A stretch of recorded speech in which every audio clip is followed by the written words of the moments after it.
ብሔረሰብና የሆነ ሃይማኖት የሀገር ባለቤት ነኝ ብሎ ተቀምጧል እና ድሮ ፌዴራሊስቶች ሲሉት በዚህ ልክ እንደዚህ ሽታው የሚሰነፍግ አይመስለኝም ነበረ።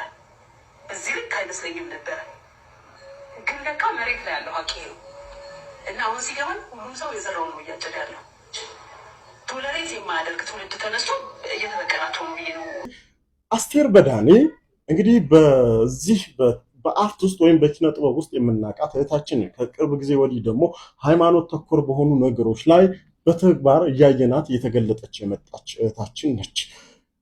እቺን እህታችን የዛሬ 3 ዓመት ነው ያደረኩት ይህንን ንግግር ባትል ኖሮ ቪዲዮ ኤአይ ነው ብዬ ዝምል ነበር። ምክንያቱም በፌስቡክ ገጿ ላይ የዛሬ 3 ዓመት ባደረኩት ንግግር ወይም በሰጠሁት ኢንተርቪው ላይ እንዲህ አይነት ነገር መጣብኝ ብላ በገለጸችው መሰረት፣ ስለዚህ ይህ ቪዲዮ የሷ መሆኑን ስላረጋገጠች ይህን ሐሳብ አስተያየት ለመስጠት መጥቻለሁ ማለት ነው።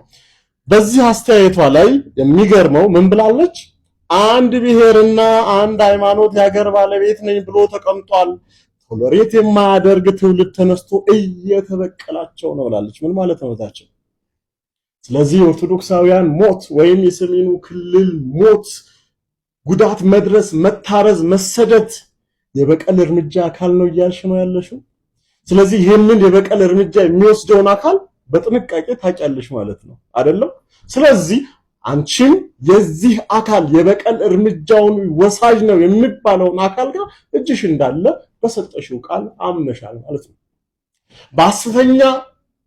በሐሰተኛ መረጃና የጥላቻ ንግግር አዋጅ እንዲሁም ደግሞ በኮምፒውተር አዋጁ እንዳንቺ አይነት ነውረኛ የሆኑ ግለሰቦች የሚያስጠይቅ የሕግ ማዕቀፍ አለን። ይሄንን ግን የሚመለከተውና ሊጠይቀት የሚገባው በአደባባይ የተነገረ ንግግር ስለሆነ ፖሊስ እጅ ወዴት ነው? አቃቤ ሕግስ እንዲህ አይነት ጉዳዮችን ህዝብን ከህዝብ የሚያባላ አንዱን ሃይማኖት ከሌላው ሃይማኖት ጋር ግጭት የሚፈጥሩ አካላትን በተመለከተ ተገቢውን ምርመራ አድርገ ለፍትህ ማቅረብ ኃላፊነት አለብህ ማለት ነው። ስለዚህ አቤቱታ ሊቀርብልህ አይገባም። ተበድያለሁ የሚል አካል ሊቀርብ አይገባም። ምክንያቱም ህዝባዊ በደል ህዝባዊ ቃል የተፈጸመ ስለሆነ ማለት ነው። ስለዚህ እህታችን በዚህ ንግግርሽ ተሳስቻለሁም አይደለም በይፋ ወጥተሽ ይቅርታ ልትጠይቅ የሚገባበት ነው። እውነት ለመታወቅ ብለሽ ማድረግሽ ከሆነ አብረን የምናየው ይሆናል። ስለዚህ እንዲህ አይነት ነውረኛ የሆኑ ሰዎች ወደፊት እንዳይመጡ ተመልሰውም ደግሞ ጥፋት እንዳይፈጽሙ አስተማሪ እንዲሆን ዘንድ ሁላችሁም ከታች ኮሜንት ሊንክ ላይ ጥፋተኛና በደለኛ በዚህ ድርጊቷ በይፋ ይቅርታ መጠየቅ እንዳለባት ኮሜንት ላይ እየጻፋችሁ እንዲሁም ደግሞ የሚመለከተው አካል ፖሊስ፣ አቃቤ ሕግ ተገቢውን እርምጃ ወስዶ ፍትህ እንዲያሰፍን ጥያቄ እንድታቀርቡ መልእክቴን አስተላልፋለሁ። ለብዙዎች እንዲደርስ ፖስት ማድረግን አትርሱ። አመሰግናለሁ። ፒውርሊ ወንጀለኛ ነች ማለት ሌላ ሀገር ቢሆን ኖሮ ለምሳሌ ሩዋንዳ ብትኖር 25 ዓመት እስር ያስፈርድባት ነበር። ኢትዮጵያ ውስጥ ኦርቶዶክስንና አማራ መሳደብ፣ ሌቭል ማድረግ፣ ለመገደል ማዘጋጀት በጣም የሚያሸልም ስለሆነ ይሄው የምክክር ኮሚሽኑ እቺን ተወካይ አድርጎ አስገብቷታል።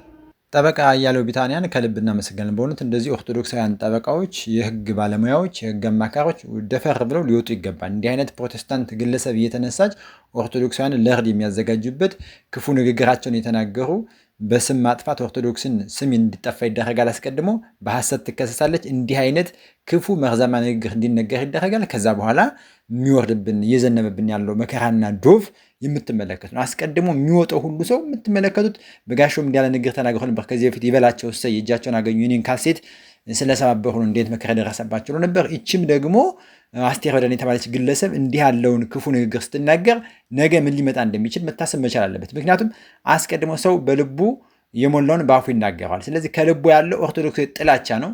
ይህን ኦርቶዶክሳዊ ጥላቻ ደግሞ ከነማን ጋር ምን ልሰራ እንደምችል በተለይ ደግሞ ፓስተር ጌዲዮ እንደነገረን ይቺ ሴት አሁን የምክክር ኮሚሽን ውስጥ ገብታለች። ታዲያ ይቺ ሴት እንዴት ነው ኦርቶዶክሳዊ ቤተክርስቲያን ላይ የሚነሳውን አጀንዳ እንዴት ልትጥለው የምትችልና በፍጹም ተቀባይነት እንዳይኖረው የሚቻለውን እንደምታደርግ ምንም ጥያቄ የለውም። ስለዚህ ይህችን ሴት ልክ ማስገባት ይገባል። በህግ ወንጀለኛ ናት፣ ልትጠየቅ ይገባል። ወደ ፍርድ አደባባይ መምጣት አለበት።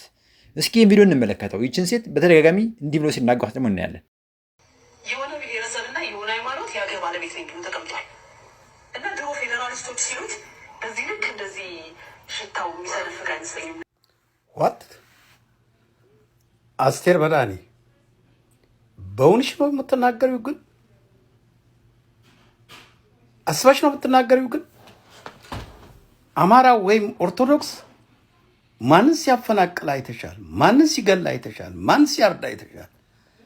ለመሆኑ እንደዚህ ጥግ የረገጠ ንግግር የምትናገሪው ምን ተማምነሽ ነው እንዴ?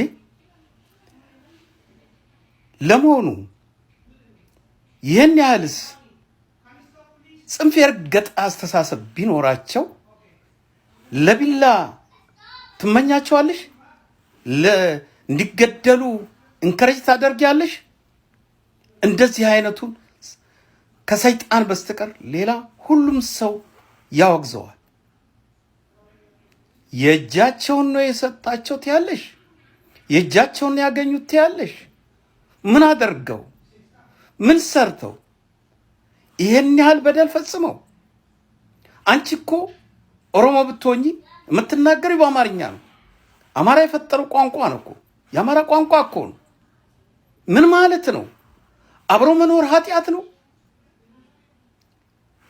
የሞቱት፣ የተገደሉት፣ የታረዱት አንሶ የሞቱባቸው ሐዘናቸውን ይዘው ቤት ተቀምጠው ለምን ትነካኪያቸዋለሽ? ታያቸው፣ ሐዘናቸውን ይዘኑበት። በአይናቸው በርበሬ አትጨምሪ። ፖለቲካ መስራትሽ ነው? ወገኝተኝነትሽን ማጠናከርሽ ነው?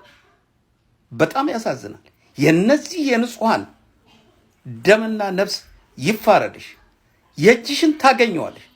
ዛሬ የጨለመው ደግሞ ለነሱ ይነጋል። እንደዚህ አይቀርም፣ እንደዚህ አይቀርም። ለነሱም ቀን ያልፍ ይሆናል። ያን ጊዜ ከማን ጋር ትኖሪያለሽ? እንዴት ትሆኛለሽ? እንደዚህ አይነት ጽንፍ የረገጠ አነጋገር ትንሽ ለአንደበትሽ አይከብድሽ? እንዴት አይነት አስተሳሰብ ቢኖርሽ ነው? የሰው ልጅ የተበቀሉት ከዛ አኳያ ነው። የሸተተ ምናምን እንዴት ከአንቺ አንደበት ይወጣል? በጣም አዝናለሁ። የስራሽን ይስጥሽ። መቼም ትልቅ ሰው ትልቅ ነው። እንዲህ በሚጣፍጥ ቋንቋ በሚገርም ሁኔታ እየመከረ እየገሰጸ ወደ እውነታው እንድትመጣ ጠይቋል። በተለይ ደግሞ የተናገረችው ንግግር እጅግ በጣም መርዛማ መሆኑና ክፉ ከሰው ልጅ የማይጠበቅ ንግግር ማድረጓና ከነዚህ በቀልተኛ ናቸው ከሚሉት ወገኖች ጋር አብራ እንደምትካፈልና ወገንተኝነት አሳይታ የመናገሯ ንግግር ብዙዎችን አድምቷለኝ። እንግዲህ ከህፃን እስከ አዋቂ ከሊቅ እስከ ደቂቅ ሁሉም ሰው ይሄን ነገር ወጦ እየተቃወሙ ይገኛል። አስቴር በዳኔ ያደረገችው ንግግር ሆን ተብሎ የተነገረ እንዲሁም ደግሞ ለማጥቃት ኦርቶዶክሳንን ለማሸማቅ ኦርቶዶክሳን የሚደርስባቸው መከራና ግፍ እየደረሰባቸው ያለው መከራ ሁሉ እንዲቀጥል ምኞቷንም የፊሽካ የነፋችበት ሂደትና ጥልቅ የሆነ ከፍተኛ ወንጀል የተፈጸመበት ንግግር ነው። ለዚህ ንግግሯ ዋጋ የምትከፍል ይሆናልኝ። ሁላችንም ፍርድ እስክናገኝ ድረስ አስቴር በዳኔ እንድትጠይቅ እናደርጋለን። ከምክክር ኮሚሽኑ ፈጥና እንድትወጣም እንጠይቃለን። ሁላችንም ከምክክር ኮሚሽኑ ፈጥና ትውጣ ትባረር የሚል ኮሜንት ላይ እስኪ ያስቀምጡ። ሁላችንም ይህን እናደርግ። አስቴር ከምክክር ኮሚሽኑ ትውጣ የሚል ንግግር ኮሜንት ላይ አድርጉ። እስኪ እንቀጥል። የአስቴር በዳኔና የአህመዲን ጀበል ህብረት። ጤና ይስጥልኝ። ይህ መልእክት ብዙዎች ጋር መድረስ እንዲችል ሪፖስት እንድታደርጉልኝ በአክብሮት እጠይቃለሁ። እነዚህ ሁለቱ አይስበርግ ናቸው። የእስልምናው የውሃቢዝሙ ጽንፍና የፕሮቴስታንቱ ጽንፍ መገለጫ ምልክቶች ናቸው። አስቴር በዳኔ እንዲህ ትለናለች። የሆነ ብሔርና የሆነ ሃይማኖት የሀገር ባለቤት ነኝ ብሎ ተቀምጧል ትለናለች። የሀገር ባለቤት ታዲያ የሀገር ባለቤት መሆን ያፈናቅላል፣ ያስገድላል፣ ያሰድዳል? ጥያቄ አለን። ሴትየዋ ትቀጥልና ቶለሬት የማያደርግ ትውልድ ተነስቶ እየተበቀላቸው ነው ትለናለች። ኦርቶዶክሱንና አማራውን ቶለሬት የማያደርግ ትዕግስት የሌለው ትውልድ ተነስቶ እየተበቀላቸው ነው በማለት በውስጥ ያለ እርካታዋን ደግሞ ይቀጥል ይገባል የሚል አንድምታ ያለውን ሐሳብ ታጋራ። አስቴር የዘሩትን እያጨዱ ነው ትለናለች። በእርግጥ ኦርቶዶክስና አማራ የዘራው ምንድን ነው? እያጨደ ያለውስ ምንድን ነው ብለን እንጠይቃለን። ሀገር ያወቀው ፀሐይ የሞቀው ሀቅ ቢኖር ኦርቶዶክስና አማራ ሀገር በመስራት ዳር ድንበር በመጠበቅ የሚታወቁ በተለይ ኢትዮጵያ የምትባለውን ሀገር ሶፍትዌሯን በመስራት የቀን መቁጠሪያ፣ ግብርና፣ ፍልስፍና፣ መድኃኒት ቅመማ፣ አስትሮኖሚ፣ ሌሎቹን ጉዳዮችን ሳንጠቅስ እነዚህ ሁለቱ ማንነቶች ከፊት የሚሰለፉ ናቸው።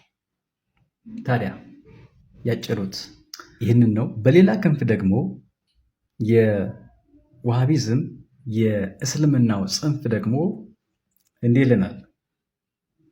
ክርስቲያኖች ተሰደው ሲመጡ ተቀበልናቸው ይለናል አህመዲን ጀበል። አህመዲን ጀበል ልክ እንደ እስልምና እንደ ፕሮቴስታንት ክርስትናም በስደት ወደ ኢትዮጵያ እንደመጣ በጎላ የማያውቀውን የኬልቄዶንን ጉባኤ በመጥቀስ ክርስትና በዚያ መንገድ ወደ ኢትዮጵያ መጣ ይለናል። በእርግጥ ቅን አእምሮ የሌለው ሰው የክርስትናን አመጣጥ ሊናገር አይችልም። ስለ ኢትዮጵያዊ ጃንደረባ ባኮስ ሊመሰክር አይችልም። በነገራችን ላይ ክርስትና ኢትዮጵያ ውስጥ ከክርስትና በፊት ነበረ። ማለቴ አምልኮተ እግዚአብሔር በኦሪትም በሐዲስም ክርስትናን አምልኮተ እግዚአብሔርን በመፈጸም የምትታወቅ ድንቅ ሀገር ናት። ታዲያ የእነዚህ ሰዎች ህልም ወይም ቅዠት ምንድን ነው የሚል ሀሳብ እናንሳ። ጽንፍ የረገጡት የፕሮቴስታንቱም የሆኑ ጽንፍ የረገጡት የእስልምና በተለይ ደግሞ በውሃቢዝም የሚገለጹት ወገኖች ምኞታቸው አዲሲቱን ኢትዮጵያ መመስረት ነው። በእነሱ ህልምና ቅዠት መሰረት አዲሲቱ ኢትዮጵያ ከኦርቶዶክስና ከአማራው የተፋታች ወይንም ደግሞ በእነሱ አገላለጽ ነፃ የወጣች ኢትዮጵያን መፍጠር መመስረት ነው። ይህ ግን ህልም ነው የሚሆነው። ይህ ግን ቅዠት ነው ሊሆን የሚችል። ኦርቶዶክስ ሀገር ናት። ኦርቶዶክስ ተቋም ናት። ሀቅ ነው። የዚችን ሀገር ውሳጣዊ ኑባሬ ሶፍትዌሯን ገንብታ ያስረከበች ይቺ ሀገር ነች። ዛሬ ስለ ነፃነት ስናወራ፣ ዛሬ ስለ ስልጣኔ ስናወራ፣ ዛሬ ስለ ዘመን መቁጠሪያ ስናወራ የኢትዮጵያ ኦርቶዶክስ ተዋሕዶ ቤተክርስቲያን የዚህ ነገር ሁሉ ባለቤት መሆኗን የሚካድ አስቴር በዳኔና አህመዲን ጀበል የሆነ ብሔርና የሆነ ሃይማኖት የሀገር ባለቤት ነኝ ብሎ ተቀምጧል ይላሉ። በእርግጥ ይህ ሀቅ ነው። ከኦርቶዶክሱና ከአማራው በላይ የሀገር ባለቤት ተብሎ ሊጠራ የሚችል ማን አለ? ይህንን ሊያስረዱን ይገባል። ይህንን ሊሞግቱን በእርግጥ ይገባል። እስልምና ያልነበረባት ኢትዮጵያ ነበረች። ፕሮቴስታንት ያልነበረባት ኢትዮጵያ ነበረች። ክርስትና ወይም አምልኮተ እግዚአብሔር ያልነበረባት ኢትዮጵያ ግን አልነበረችም። ባለቤት መባሉ ይኸው ነው። እንዲህ ያለውን ሀቅ ልንሽረው ልንክደው አንችል። ሁለቱን በአንድ ያቆማቸው ሀገራቸው ላይ ኢትዮጵያ ላይ ክርስትና ላይ ያላቸው ጥላቻ ያላቸው ተቃሮ ነው። ከዚህ ያለፈ ግን ስር ያለው ነገር ይዘው የሚከራከሩ የሚናገሩ አይደለም። በእርግጥ ኢትዮጵያን ያለ ክርስትና ኢትዮጵያን ያለ አማራ ሊገነቧት እንዴት አሰቡ? ወንድማችን ከልብ እናመሰግናል። ድንቅ የሆኑ መሰረታዊ ጥያቄዎችን አንስቷል። እንዴት ነው ይቺን ሀገር የዚች ሀገር ዋልታና ማገር የጀርባ አጥንት አስኳሉ ወይም ደግሞ የዚች ሀገር ነርቭ ኦርቶዶክስ ተዋሕዶ ቤተክርስቲያን ሆና ያለ ኦርቶዶክስ ተዋሕዶ ቤተክርስቲያን ልትገነባ የሚችለው ምንድን ነው? እርሷን በማጥቃት አዲስ የምትሰራ ሀገር አይኖርም። ይህን ሁልጊዜም የምንቃወመው ቅዠት ነው ማለት ነው። በምንም ታምር ሊሆን እንደማይችል። ምክንያቱም ይቺ ሀገር ሆነ የቆመችው አማናዊ ተልዕኮ ያላት በቅድስት ቤተክርስቲያን ነው። ኦርቶዶክሳዊ ተዋሕዶ ቤተክርስቲያን ለዚህች ሀገር ያልሰራችው ነገር የለም እና ይህች ሀገር ያልተሳተፈችበት ይህች ሀገር የሆነች ቤተክርስቲያን ያልመከረችበት የምክክር ኮሚሽን ያልተሳተፈችበት ያልገነባችው ነገር ሁሉ አይጸናም፣ አይቆምም በምንም መንገድ ማለት ነው። ምክንያቱም መሰረቱ እሷ ነችና መሰረቱ ከላላ መሰረቱን ማናጋት ከተቻለ ይፈርሳል። የሚደረገው የሚታሰበው ነገር ሁሉ ይፈርሳል። ስለዚህ እንዳይፈርስ በዚህ መሰረት ላይ የሚደረገውን ማንኛውንም አይነት ግንባታ በመደገፍ መሰረቱን ጠብቆ ሊሰራ ይገባል እንጂ መሰረቱን ንዱ አፍርሶ አዲስ ቅብጥስ የሚባለው ነገር የትም የሚያስኬድ አይደለም። ወንድማችን ድንቅ ነገር አንስታል። የሁለቱ ጥምረት ኦርቶዶክሳዊ ጥላቻ ስላላቸው እንጂ ፈጽሞ እርስ በርስ የሚዋጡ ሰዎች እንዳልሆኑም እናውቃለን። ይህ ኦርቶዶክሳዊ ጥላቻ እስኪቆም ድረስ እንታገላለን። ኦርቶዶክሳዊ ግድያ፣ በቀል ሁሉ እየተባለ የሚዛትብን ጥላቻን እንዲሁም ግድያን የሚያበረታቱ ሰዎች በዚህ ልክ ወጥተው እስኪናገሩ ዝም አንልም። ወንጀል ነው። ወንጀላቸው ላይ ቅጣት ወይም ደግሞ ብያኔ ፍርድ እስኪሰጣችሁ ድረስ እንጮሃለን። ፍትህ እስከምናገኝ ድረስ ይህንን ማድረግ ወደ አንልም። እያንዳንዳችሁን ሴራና የምትሰሯትን ነገር ሁሉ እናፈርሳለን። በሞግተን በህግ በመቃረብ በሰላማዊ መንገድ እንሞግታለን፣ እንዳኛችኋለን፣ እንፋረዳችኋለን እንጂ ዝም ብለን የምንቀመጥ አይደለንም። አሁን ትልልቅ ጦርነቶችን ያስነሳው ነገር አሁን ጦር የሚያማዝዘን ብዙ ትውልድ የበላብን ጉዳይ ምን እንደሆነ ልንገርህ። የሆነ ብሔረሰብና የሆነ ሃይማኖት የሀገር ባለቤት ነኝ ብሎ ተቀምጧል። ምን አይነት ህሊና ቢስ ብትሆን ነው ወገኖቼ እቺ ጋኔና መናፍቅ? አሁን አማራ ስልጣን ኖሮት በርግጥ ስልጣኑ የሱ ሆኖ እና ለሌላው አላቃምስ ልክ እነሱ እንደሚያደርጉት አላቃምስ ብሎ እየተጠቀመ ቢሆንና ይሄ አሁን ያለችውን ብላ ቢሆን እውነት በመሰለ ከሷም ትክክል በሆነ ነበር። አማራ ከስልጣን ተወግዶ በምዕራባውያንም በአረብም ሴራና ጣልቃ ገብነት ከስልጣን ተወግዶ በመላ ኢትዮጵያ ተጨፍጫፊ በደርግ ዘመን ፊውዳል እየተባለ በየኮድ ስም ተሰጥቶት በፊውዳል ስም እንዲጨፈጨፍ የተደረገ በወያኔ ኢህአዴግ ዘመን እስካሁን ድረስ ይሄው የምታዩት ነው። በመላ ሀገሪቱ እየተጨፈጨፈ መድረሻ እንዲያጣ የተደረገ ህዝብ ነው። እንዴት ሆኖ ነው ሀገሬ የኔ ብቻ ናት ብሎ በማለቱ ምክንያት ይሄ ሁሉ ጦርነት እየተደረገ ያለው በዛ ምክንያት ነው ሊባል የሚችለው? ምን ይዞ ለማን ምን ነፈገና ራሱ እንዲያጣ እንዲርቅ እንዲገለል ተደረገ እንጂ በጣም እኮ የሚገርም ነው። ስለዚህ ፈጽሞ አግባብነት የሌለው ኢሞራላዊ የሆነ ክስ ነው ወገኖች። ህሊና የላትም፣ አይምሮ የላትም እና ነው እንግዲህ እንዲህ ልትል የቻለችው። መከራ እየተጨፈጨፈ ባለ በግፍ ደሙ እየፈሰሰ ባረመኔነት የነሱን ግፍ የነሱን ኃጢያት ነው የተጋራችው በዚህ አነጋገሯ። በጣም የሚገርም ነው። በጣም ያሳዝናል በእውነት። እሷም አሁን ሰው ሆና አጀንዳ ልታቀብለን፣ ለነገሩ ቅጥረኝነቷ የቆየ ነው ወገኖቼ። የወያኔ ስንተኛ ዓመት ነው ሲከበር በረሃ ደደቢት ሄደው ካከበሩለት አብራው ካከበሩለት አርቲስቶች አንዷ እንደነበረች ታስታውሳላችሁ አይደል? እሷ እቺ ማናት አስቴር በዳኔ የምትባለው አንዷ ነበረች እና የሆነ ፖለቲካ ሁሉ ሰርታ ነበር በወቅቱ በሰዓቱ ሌሎቹን አርቲስት ተብዬዎች ሁሉ አሳጥታ ነበር። በጣም የቅርብ ሰው ናት ለወያኔ ኢህአዴግ። እንደዚህ አጀንዳ አቀባይ ሆና እሷም ሰው ሆነ እንግዲህ ይታያችሁ እና አሁንም እንግዲህ በጣም ይገርማል። ለመሸንገል ግን ከዚህ ቀደም ኦርቶዶክስ ቤተክርስቲያን ምን ያህል ውለታ እንደዋለች አማራ ለዚች ሀገር ምን ያህል ውለታ እንደዋለ ስትቀባጥር ኖራ ነበር። ሳሊ አምሳሉ ገብረ ኪዳን እንግዲህ በዚህ ልክ የገለጠውን እውነት ተመልክታችኋልኝ። ይሄ በጣም የአስቴር በዳኔ ጉዳይ ወይም ንግግሯ እንዲህ በቀላል የሚታይ አይደለም። ምክንያቱም የጄኖሳይድ ጉዳዮች ፓስተር ጌዲዮንም እንዳለው በሩዋንዳ ቢሆን የመጀመሪያ ከፍተኛ የሆነ ቅጣት በፍርድ ቤት የሚጠብቃት ሴት ነበረች። ነገር ግን ኢትዮጵያ ውስጥ ሆነና ኦርቶዶክስ ላይ ሆነና ይሄ ንግግር ምን ያላት ጉዳይ የለም ማለት ነው። እንግዲህ የጄኖሳይድ ዋናው መተግበሪያው ንግግር ነው። መጀመሪያ ጄኖሳይድ የሚፈጸምበትን አካል ቅስቀሳ ይደረጋል። አካል ተበይኖበት እንዲህ ያለ ስም ማጥፋት ዘመቻ ይካሄዳል ማለት ነው።